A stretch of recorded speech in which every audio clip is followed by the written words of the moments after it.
Hello Sahib भैया। सत साहिब जी, ठीक ठाक हो? हाँ जी, दया परमात्मा की। बस मालिक की दया भैया। कहाँ से बोल रहे हो? मैं भैया दादरी से बोल रही हूँ। अच्छा अच्छा अच्छा, बोलिए बहन जी। एक दिन पहले भी बात हुई थी ना मेरी मम्मी की भी आपसे। अच्छा अच्छा, और मेरी भी हुई थी। अच्छा अच्छा अच्छा। तो भैया वो इशार साध संगति थी ना। हाँ जी। तो मैं कई दिन पहले माँ के लिए रोने लगी थी जी। तो फिर वो था वो भगत जी वो फौज में वो तो आने नहीं देता। फिर मैंने तो मालिक के चरणों में करके दंडवत प्रणाम मैंने सोच लिया कि जाना तो जाना ही है जी। तो फिर मैं मेरे ससुर को लेके नहर में वहां तक जा ली थी बुआनी खेड़ा तक। अच्छा। 11 बजे यहाँ से चले थे भैया। जी जी जी। फिर उधर से उसने फोन कर दिया गर्मी बढ़ जाएगी आग लगा दूंगा तेरे को जिंदी जलाऊंगा मैं देखी जाएगी जला दूंगी मेरे घर में फट जाएगी। बात फिर उधर से फिर मम्मी का फोन आ गया मम्मी के पास भी फोन कर दिया उसने। बोला करने मेरे घर में नहीं बढ़नी चाहिए मैं मेरे बाप ने भी काट दूंगा घर पे। कई दिनों भी नाटू था नहीं जाना तो नहीं जाना क्यों गई अभी ना कही। और उसको मैंने बता दिया था भाई मैं जाऊंगी तो जाऊंगी सत्संग में तो फिर भैया आप वो उसमें लाइव प्रोग्राम में बता रही थी ना कि भाई विकार में उन आत्माओं का जो इशार साध संगति में नहीं पहुंच पाई। तो एक दिन पहले मेरी सजन बहन से भी बात हुई थी वो बोली इधर से आ जाओ वो यहाँ पे ना जज्जर में। तो वो बोली चुचकवास आ जाओ बोली नहीं बहन मैं ट्रेन से आ जाऊंगी या बस से आ जाऊंगी। फिर वो प्रोग्राम मैम की तरफ क्यों चली गई। तो भैया मैं ये कहना चाह रही थी क्या मैं बुआनी खेड़ा तक तो पहुंच गई थी। वो आपने शायद दूसरा वीडियो नहीं देखा बहन, वो सत्सेवकों के लिए नहीं है, वो उन लोगों के लिए है जो 50% मैनेजमेंट की तरफ है और 57% वो सत्सेवक बन के डोल रहे हैं ना, उन लोगों के लिए है। बाकी तो सत्सेवक तो कई हजारों की संख्या में है, तो सारे थोड़े ना वहाँ पे आ रहे थे, जो अपने घर पे भी बैठे हुए थे 100 काम भी थे उनको, ऐसी बात नहीं, आते जाते रहते साथ संगतियों में। तो ये सत्सेवकों के लिए नहीं है, जिन्होंने मैनेजमेंट का साथ छोड़ रखा है उन लोगों के लिए नहीं था वो। ये तो वो लोग हैं जो ना तो घर के ना घाट के, जो सोचते हैं कि भाई जाएंगे जाएंगे देखेंगे कौन सही है कौन गलत है, अभी तक वो निर्णय नहीं कर पा रहे। अच्छा। हाँ, आप लोगों के लिए नहीं है बहन जी, ऐसी कोई टेंशन वाली बात नहीं है। ऐसे तो बहुत सारे लोग हैं जो नहीं आ पाए बेचारे, उनकी आने की इच्छा थी तो वो मतलब उनके लिए नहीं था।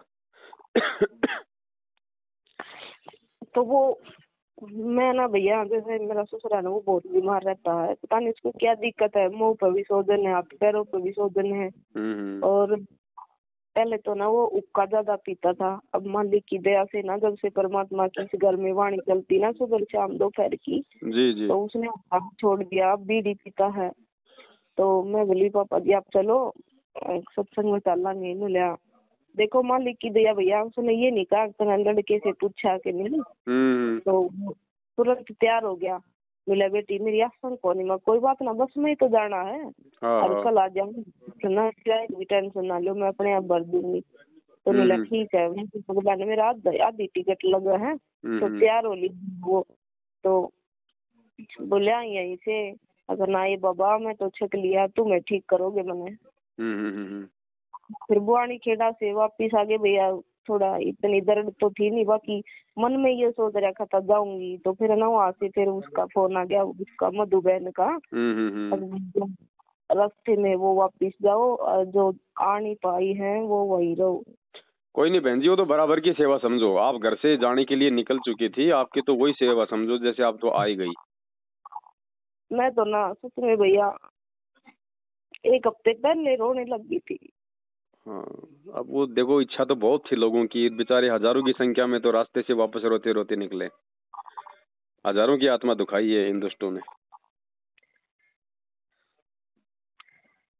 कोई बात नहीं बहन जी, हमारा मालिक अंतर्यामी है, वो देख रहा है सब कुछ, किसके अंदर क्या भाव थे क्या नहीं थे, उसी अनुसार परमात्मा सबको अपना।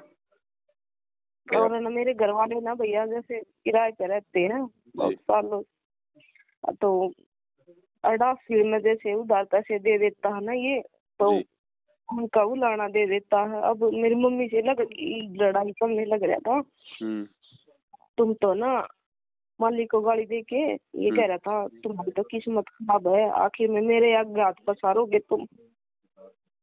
ना ना, भगवान ऐसा थोड़ी समय आने देगा। ये तो वो कह रहा है बहन जी, वो कोई भगवान थोड़ी है। वो तो कुछ भी कह सकता है, जिसको ज्ञान नहीं है, जो अज्ञानी है वो तो कुछ भी बोल सकता है। मालिक तो सेकंडों में अपना गेम चेंज कर देता है। उसके कहने से थोड़ी होगा, जो उसने कह दिया वो फाइनल हो गया, फिर तो वही महात्मा हो गया।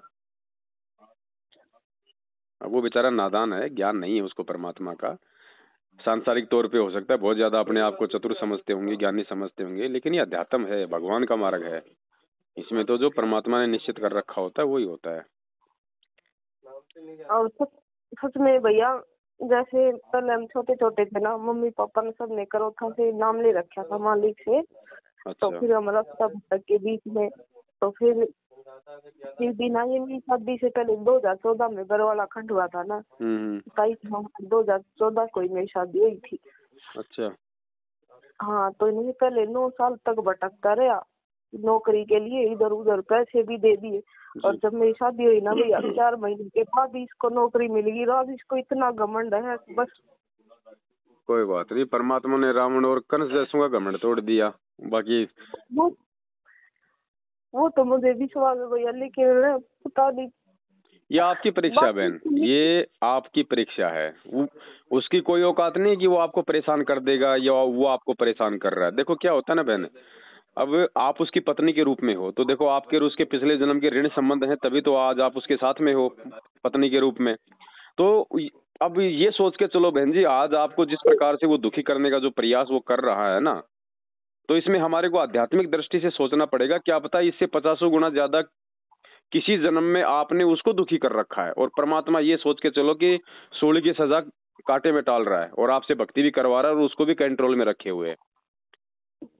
वो तो मुझे विश्वास है भैया, लेकिन बात पे ये कह देता निकल जा मेरे घर से, तेरी जरूरत नहीं, निकल जा ये मेरे तो घर बहुत से। अच्छी बात है बहन जी, बहुत अच्छी बात है। आज तो तेरा पति कह रहा है कि निकल जाए मेरे घर से, कल को काल भगवान कहेगा निकल जाए मेरे लोक से, तो रोगी या फिर आप खुश होगी? हमें तो निकलना ही, आज नहीं तो कल निकलना है। अच्छी बात है, आज से ही लोग धक्के मारने लग गए, सौभाग्य हमारा। मालिक कहते हैं भला बुरा सबका सुन लीजिए, कर गुजरान गरीबी में। हमें जो भगत होगा, साधु होगा, वो तो सबके ताने भी सहेगा, सबकी मार भी सहेगा, गालियां भी सहेगा।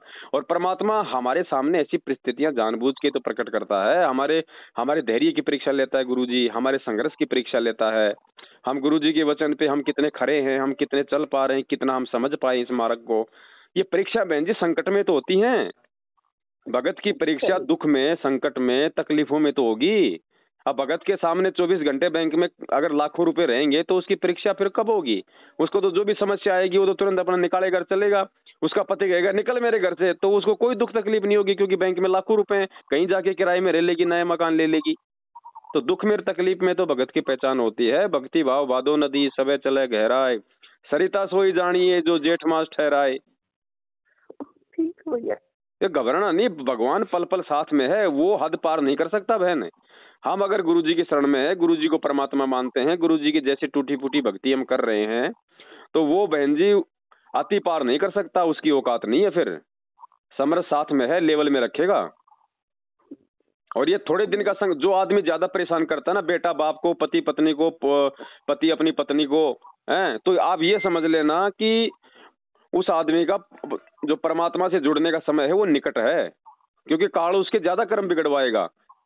और उसके ठीक है, काल तो इसलिए ज्यादा कर्म बिगड़वाएगा कि जो है मतलब उसको परेशान कर दे, वो परमात्मा इसको रिजेक्ट कर दे। और परमात्मा इसलिए चुप रहता है कि जब तक इसके जो मतलब कि गंदा पानी इसके अंदर है, जब तक इसके पाप कर्म इसके पास में, तब तक ये मेरी शरण में नहीं आ सकता। तो मेरे भगत को अगर कुछ ज्यादा दुखी करेगा तो उसके कर्म भी तो ज्यादा बिगड़ते हैं, और जब उसके ज्यादा कर्म बिगड़ेंगे तो उस पे कोई वो कर्म की मार पड़ेगी, और जब उस पे वो कर्म की मार पड़ेगी तो दुनिया में कोई ठिकाना नहीं अब इस संत के अलावा, तो मजबूरन उसको फिर गुरुजी की शरण में आना पड़ेगा। तो ये प्रोसीजर परमात्मा की है। परमात्मा काल के चाल से ही अपना काम सफल करता है हमेशा। ठीक है। हाँ, तो आप ये ना समझो कि वो परेशान कर रहा है, आप ये समझो कि गुरुजी उसको अपनी शरण में लेने के लिए अपनी प्रोसीजर जो है वो चालू कर रखी है, उसको भी शरण में लेना है और परमात्मा ने आपकी भी परीक्षा लेनी है। फिर आपने क्या भक्ति करी, आपने क्या सीखा फिर गुरु जी से?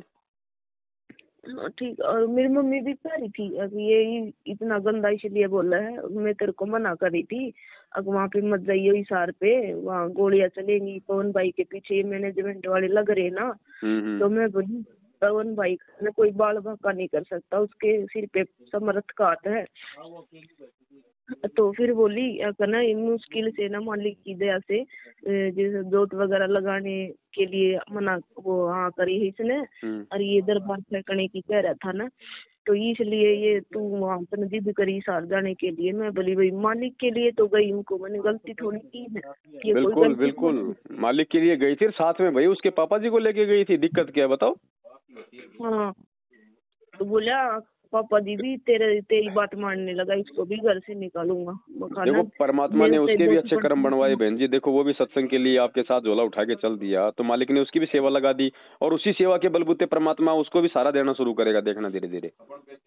हाँ मेरे को विश्वास भैया। ये ना ये मेरे ससुरा भी बहुत चिड़ सा था मालिक से, ये बोला करता कि तुम मुड्डा के सत्संग लगा दिया डेरा थोड़ी बोला करता भैया। धीरे धीरे धीरे धीरे पति भी लाइन पे आ जाएगा बहन जी, क्योंकि देखो आप जो परिवार में जैसे भी आप भक्ति कर रही हो ना, आरती मंत्र सुमरण जो भी लगा रही हो, उसका सूक्ष्म प्रभाव जो है परिवार के सभी मेंबर पे पड़ता है। तो आप देखना धीरे धीरे मालूम ही नहीं पड़ेगा आपको कब वो चेंज हो जाएगा, कब उसके विचार जो है वो चेंज हो जाएंगे, आपका विरोध करना बंद कर देगा वो धीरे धीरे। लेकिन हमने हिम्मत नहीं हारनी बस उस समय तक। ठीक है भैया। काल का काम है भगत को डराने का, और काल भगत का बाड़वा का नहीं कर सकता। अगर भगत है तो वो केवल डराएगा ताकि डर के मारे, अगर इसके संस्कार अगर कमजोर हैं, अगर गुरु पे इसको विश्वास नहीं है तो ये डामाडोल हो जाएगा। तो हमने डामाडोल नहीं होना, हमको गलत थोड़ी कर रहे हैं, हम सारी सृष्टि के रचनहार की शरण में है, परमात्मा बाड़वा का नहीं होना देगा। बाकी देखो दुख और तकलीफों में तो खुद आज गुरु जी भी रह के दिखा रहे हैं। गुरु जी पे थोड़े ना कोई वो कर्म की मार पड़ सकती है जो आज वो जेल चले गए, इतना सब कुछ सहन कर रहे हैं, लेकिन परमात्मा इतना सब कुछ वो करके हमें दिखाना चाह रहे हैं कि नालायको भक्ति कर लो, पाखंड में पाँव मत दो, जीव हो जीव बन के रहो। जब देखो मेरे साथ ऐसा हो सकता है इस काल के लोक में, तुम्हारी तो औकात ही क्या है। ये तो है भैया, परमात्मा हमें समझा रहे हैं बहन। ठीक है, घबराने की आवश्यकता नहीं है बहन जी। आप परमात्मा के लिए 2 कदम आगे बढ़ाओगी, परमात्मा 60 कदम आपके आगे चलेगा। और गुरुजी ने बोल रखा है, स्पष्ट कह रखा परमात्मा ने, आत्म कल्याण के मार्ग में अगर पति बाधा उत्पन्न करता है, बाप बाधा उत्पन्न करता है, बेटा बेटी बाधा उत्पन्न करते हैं, तो किसी की बात नहीं माननी है। आप परमेश्वर के लिए आगे बढ़ो, फिर देखो परमात्मा सारे रास्ते खोल देगा। हाँ भैया, जब मैं यहाँ से कल मैंने जब भैया कदम उठाया ना चलने के लिए, तो मेरे आगे आगे ना ऐसा महसूस हो रहा था जैसे परमात्मा का जो ज्ञान है ना मेरे को ना, ऐसे ना जैसे वो पानी से काई नहीं हटा दिया करे जी, मतलब कि ऐसे हो रहा था मेरे साथ। मेरे को ना डर नहीं लगा था किसी का भी। बहन जी, परमात्मा साथ संगति में चलेंगे तो क्या परमात्मा साथ नहीं चलेगा? मालिक के बिना काल हमारा एक कदम नहीं आगे बढ़ने दे सकता। बहन जी, क्या कहा गुरु जी ने कि इस काल के खिलाफ ब्रह्मा विष्णु महेश भी एक शब्द नहीं निकाल सकते। तो सोचो बहन जी, आप और हम बहन जी कैसे साथ संगतियों में पहुंच सकते हैं अगर ये मालिक साथ ना हो तो, परमात्मा साथ ना हो तो। अब देख लो मैनेजमेंट वाले, वो तो अपने आप में बहुत बड़े मतलब भगत बने फिरते हैं ना। वो तो कहते हैं कि दिन में 3 बार हमारी गुरुजी से बात होती है, 24 घंटे गुरुजी उनकी जेब में रहते हैं। और बताओ उनके सत्संगों में दूसरे जगत वाले उनको गोलियों से मार मार के जा रहे हैं, तो परमात्मा हमारे साथ में, परमात्मा उनके साथ में है। और कल ये खुद मारने आ गए वहां पे, परसों खुद ही आ गए मारने के लिए, फिर भी परमात्मा ने सकुशल निकाल दिया उनके बीच से। तो परमात्मा हमारे साथ में, परमात्मा इनके साथ है बहन। सही भैया, सही बात है ना। घबराने की आवश्यकता नहीं है, थोड़े बहुत दिनों का संघर्ष है, ज्यादा समय का नहीं है। परमात्मा को भी पता है जीव जीव होता है, उसकी ज्यादा औकात नहीं होती है संघर्ष करने की, सहन करने की, और बहुत समय हो चुका है। बस इनके पाप का घड़ा भर जाए। और भाई ये है कि भाई फाइनल बात ये है कि परमात्मा इस मार्ग से ये गंदगी साफ करना चाह रहा है। अब इस संगत में तो ये गुरुजी का परिवार, ये मैनेजमेंट है सबसे बड़ी गंदगी, और दुनिया की गंदगी परमात्मा उनके कर्म के अनुसार अपने आप ही साफ कर देगा। आने वाले समय में युद्ध महामारी जो भी होंगी, आने वाले समय में केवल परमात्मा की भक्ति करने वाली आत्मा धरती पे होंगी। फिर देखना भक्ति का माहौल बहन जी, ना कोई रोकेगा ना कोई टोकेगा, ऐसे भाई बहन आपस में इतना प्यार प्रेम एकता, फिर देखना वो माहौल बनेगा भक्ति का। उसके लिए परमात्मा संघर्ष कर रहे हैं, उसके लिए बहन जी हमारे को संघर्ष करना पड़ेगा। संघर्ष के बाद आएगा फिर मजा। तो अभी कोई भक्ति थोड़ी हो रही है भक्तों की, ये तो खाली फॉर्मेलिटी हो रही है। 3 टाइम की आरती कर ली, थोड़े बहुत मंत्र कर लिए, अभी तो केवल ही संघर्ष चल रहा है। जब हमारा भगवान संघर्ष कर रहा है तो भगत कहाँ से भक्ति कर लेगा घर में बैठ के? भक्ति का समय तो आगे आएगा, भक्ति तो भगवान करवाएगा, हम क्या भक्ति करेंगे? अभी तो खुद हमारा भगवान ही संघर्ष कर रहा है। फिर देखना माहौल जब बनेगा पूरी दुनिया में इस भक्ति का, फिर देखना आप। जैसे माँ जो है, मतलब मामा के आ रही है, और बच्चे को जब वो पूरे 1 किलोमीटर से दिखाई दे जाती है तो दौड़ लगा देता है अपनी माँ से लिपटने के लिए। वो समय आएगा, आप देखना। अभी तो भगत आपस में देख देख के एक दूसरे से नाक चढ़ा रहे हैं, भाई तू मैनेजमेंट वाला है, तू सत्सेवकों वाला है, क्या है क्या नहीं है, तारीखों पे जाता है नहीं जाता है। आपस में भक्तों में इतना ज्यादा राग द्वेष पैदा कर दिया इस काल भगवान ने, दूरियां बना दी। ऐसा ही हो रहा भैया। यहाँ मेरे गांव में कलानौर के पास है खैरड़ी गांव, वहाँ की बेटी हूँ मैं। और वैसे तो परमात्मा का गांव है ना बेनाना जी, वहाँ से हम फिर यहाँ खैरड़ी रहते कई साल से। तो वहाँ एक बहन है, उससे बोली मखाना इसार साध समिति है तो वहाँ चलेंगे। पहले तो उसने हाँ कर ली भैया, और पचीन उसने फिर अपने घर कर दिया, अब भाई सत्संग में चलेंगे इसारे। बड़े दिनों के बाद मौका मिला परमात्मा के चरणों में जाने के लिए, तो फिर उनके घर वालों ने भी हाँ कर दी, ठीक है चलेंगे।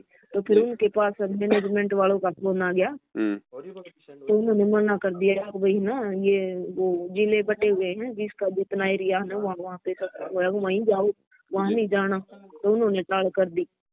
तो बोली अब भाई मैं तो जाऊंगी, उस दिन इशारा तो जाने से मना कर दिया उसने। बोली वहाँ आ जाइए रोहतक, तो उसके आगे तो मना कर दिए। मेरे को तो पता था भाई आपकी वीडियो देख कर मैं वहाँ तो जाना नहीं। 1-2 बार उनको मैंने मना भी करा था भाई तुम वहाँ मत जाओ, तो मैंने बोली ना जाऊंगी मैं, तो भाई तू चला चलना चला। मैं ठीक है भाई नहीं मानती तो बोली अगर घने दिन में गई हूँ कोऑर्डिनेटर ने धमकाई, देख भैया उनकी दाब में बस रहे हैं। कोई बात नहीं बहन जी, कई हजारों की संख्या में मैं ये कहता हूँ बहन जी, अगर शाम तक अगर वहाँ पे प्रोग्राम अगर होता तो बहन जी उस बहन के घर पे और उसके छत में और नीचे बेसमेंट में पैर रखने की जगह नहीं मिलने वाली थी। इतने भगत आने वाले थे हरियाणा से भी, है ना। सब लोग समझ चुके हैं बहन जी, सब लोग जान चुके हैं, और धीरे धीरे और ये परमात्मा ने एक बहुत बड़ा भय निकाल दिया है। आप ये देख लो, इसार की साथ संगति भी हो गई, भंडारा भी हो गया, मालिक को भोग भी लग गया, सारे काम हो गए, और उस परमात्मा ने इनकी औकात भी पूरी संगत को दिखा दी कि ये कितने बड़े जो है मतलब कुत्ते इंसान है। ये भगत हैं, ये भक्तों के लक्षण होते हैं। ये तो राक्षस है, खाली शरीर इंसान का बहन जी। अगर आध्यात्मिक दृष्टि से देखे तो इनके सिर पे आपको सिंह दिखाई देंगे। ये शैतानी शक्तियां ये वो तो है भैया।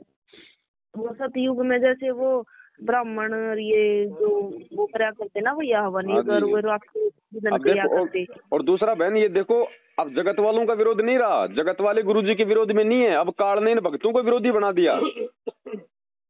वहाँ अड़ोसी पड़ोसी को कोई दिक्कत नहीं, मोहल्ले वाले को कोई दिक्कत नहीं। अब देखो खुद इन काल एजेंटों को दिक्कत हो गई, क्योंकि इनका धंधा बंद होता जा रहा है रोज, अब दिन ब दिन। अब इनके पास रहने वाले भी इनको पैसा नहीं दे रहे जो इनके साथ में रहते हैं, क्योंकि सच्चाई से तो वो भी परिचित है। तो खाली वो शारीरिक रूप से खाली इनके आगे पीछे घूमते, बाकी चवन्नी निकाल के नहीं देते। अब क्यों नहीं रख रहे ये पाठ प्रकाश?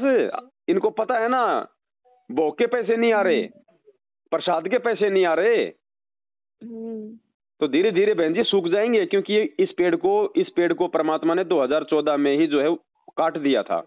और गुरुजी कहते हैं कि पेड़ को जब काट दिया जाता है 5-7 दिन तो फिर भी वो जो अमल की वो हरा भरा रहता है, लेकिन वो सूखेगा। तो परमात्मा ने कह दिया कि मैनेजमेंट मेरा नहीं है, तो भगवान ने इसको छोड़ दिया, और परमात्मा जिसको छोड़ दे वो डूबेगा बहन जी। तो अब इनका वो हरापन भी धीरे धीरे वो खत्म होता जा रहा है। तो आप तो लगी रहो बहन इसी प्रकार से मालिक की सेवा में, कहीं दिक्कत नहीं। अगर ऐसे अपने परिवार में कोई अगर दिक्कत भी है तो कोई जरूरी नहीं होता है आना इस प्रकार से, मतलब सात संगतियों में। इससे घर में और ज्यादा विरोध बढ़ता है। जब आप सच्चाई के साथ हो, आप परमात्मा को जो है मतलब की भगवान मान रही हो, तो कोई दिक्कत नहीं। आप घर पे भी गुरु जी को भोग लगाओगी, वो भी आपके मतलब की धर्म यज्ञ में शामिल होता है। और जब कभी कोई मौका अगर ऐसा हो जाए, परमात्मा से प्रार्थना करती रहो, और परमात्मा ऐसा कोई माहौल घर में बना दे कि वो थोड़ा थोड़ा आपसे मतलब आपके विरोध से दूर हो जाए, तो फिर आ जाओ, कोई दिक्कत नहीं। सही में भैया, कहीं भी जब आपकी ये मैसेज आते हैं ना, हाँ। तो कहीं भी संगति हो तो मेरे से ना बस ऐसा हो जाए, अभी चल मेरे को फिर परिवार दिखाई नहीं देता। एक बार तो होता भैया मन में, देखो साध संगतियों में आएंगे तो वो तो बहन जी देखो एक अलग ही रंग होता है। वो तो जब वहाँ कोई आत्मा आती है तो वो ही उस आनंद को अनुभव कर सकती है। लाइव में देखना एक अलग बात है, और वहाँ बीच में बैठ के मालिक की दया से वहाँ भगत भाई बहनों के बीच में ज्ञान चर्चा करना एक दूसरी बात है। लेकिन फिर भी अगर ऐसी कोई मजबूरी है तो कोई दिक्कत नहीं है, उनको भी ज्यादा प्रॉब्लम ना हो परिवार वालों को। थोड़े दिन आप जी ऐसे अपने रहो घर पे, और मालिक में अपनी श्रद्धा अपनी आस्था आप जी बना के रखो। धीरे धीरे परमात्मा माहौल सेट करेगा। हाँ ठीक है बहन। साथ साहेब जय हो बंदी छोड़ के। जैसे भैया अगले महीने जो देखो बहन अभी 2022 लग रही है, कुछ नहीं कहा जा सकता आगे क्या होगा क्या नहीं होगा। हमें तो 14-15 वाले प्रोग्राम पे ही मतलब कि संशय हो रहा है, सरकार कोई पाबंदी ना लगा दे। अब ये नाइट कर्फ्यू लगा रहे हैं, बताओ नाइट कर्फ्यू लगा देंगे तो फिर साथ संगति कहाँ करेंगे फिर हम। अच्छा भैया, तो अभी देख रहे हैं बहन जी क्या माहौल बनता है क्या माहौल नहीं बनता है, क्योंकि 1 तारीख या 2 तारीख को ही मालूम पड़ेगा फाइनली सरकार के क्या आदेश आते हैं। ठीक है, अगर होगा तो फिर होगा, नहीं होगा तो फिर मैसेज डाल देंगे। अच्छा एक बात और भैया बताओ, जैसे अगले महीने ना यो मेरी ननद है, वो 2 बच्चों की शादी कर रही है। तो जैसे ये बात में नहीं जाती ना, तो वो पाटड़ा बिछाते हैं उस पर, तो हम नहीं चढ़ सकते ना। नहीं नहीं, बात के पाटड़े पे नहीं चढ़ना बहन जी, ना लेना ना देना ना टिकटामा करना, कुछ नहीं करना। शादी ब्याह में जाना मजबूरी है तो जा सकते हो, लेकिन हमें लेन देन में पूजा पाठ में आडंबर पाखंड में कोई सहयोग नहीं करना, चाहे वो राजी रहो चाहे नाराज हो। मालिक का वचन है। सत साई।